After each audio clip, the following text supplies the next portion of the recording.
I'm not saying it's happening, guys. That's not what this video is about.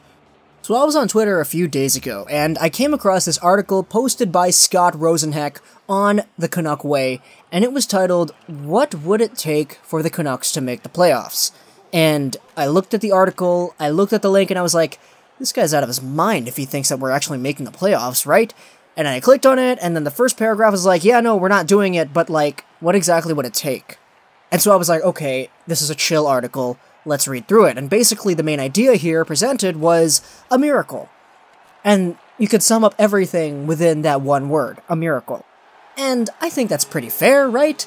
All it takes is one miracle, one Cinderella story season for a team that's projected to be at the bottom of the standings to make a name for themselves and make the playoffs. We saw it with a certain expansion team this past season. But things would be a little bit interesting to try and label that miracle. What exactly would the best case scenario be for the Vancouver Canucks in order to make the playoffs? Well, fear not everybody, because nucksmisconduct.com has your answer. Why the Canucks will be an offensive juggernaut next season. This was posted back in mid-July. But when this article was posted, I was like, yo, this is quite ridiculous in my opinion. I don't even want to make a video about this. But seeing as there was a great idea here posted on Fansided talking about the playoffs, I was like, hey, why the heck not? Let's bring Beggsy's article back here into the spotlight and discuss what the Canucks could possibly be like if they indeed turn out being an offensive juggernaut next season. We're going to go through this article, Beggsy's article here on Nucks Misconduct, and just take a look at what he has to predict. I don't want to say what he has to say, I want to say what he has to predict, because this is mostly a predictions article, if anything. He talks about the Sedins and how they retired, but how there's a good glimmer of hope within the kids that we have on our team right now. He starts things off with Bo Horvat and guarantees a goal projection of 33 for him. Brock Boeser, he's got 42 goals. Sven Baertschi, he's got 25 goals. He continues like this for the rest of the team. I actually posted this in the Canucks Discord, so this list right here is what you're looking at. This is the full predictions list of this article here on Nucks Misconduct.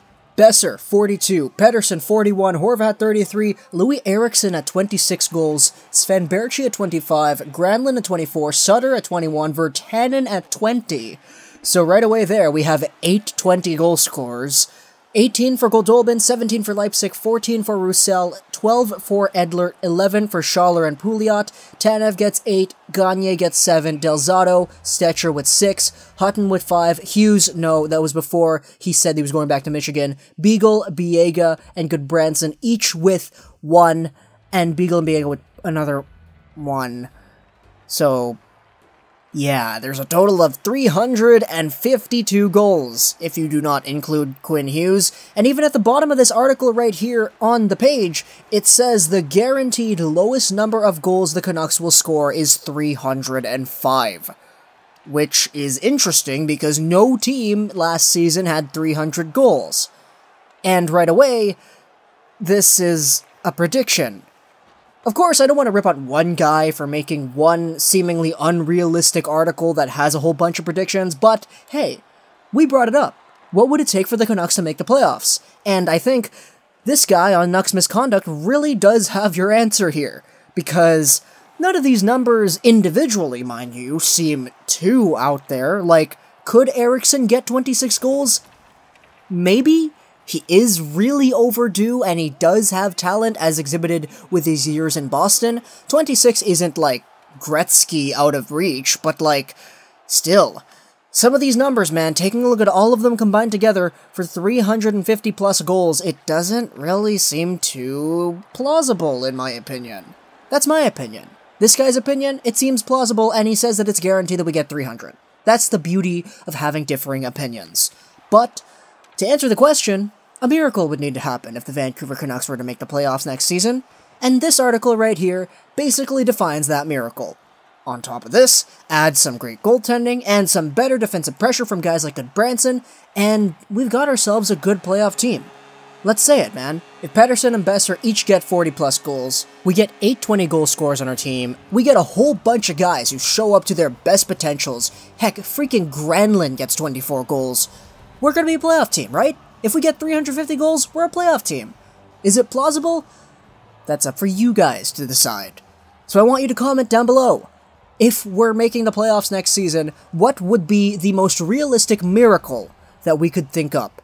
Because you could talk about Beggsy's article here on Nucks Misconduct, and you can say that it's not realistic. I think a lot of people would say that.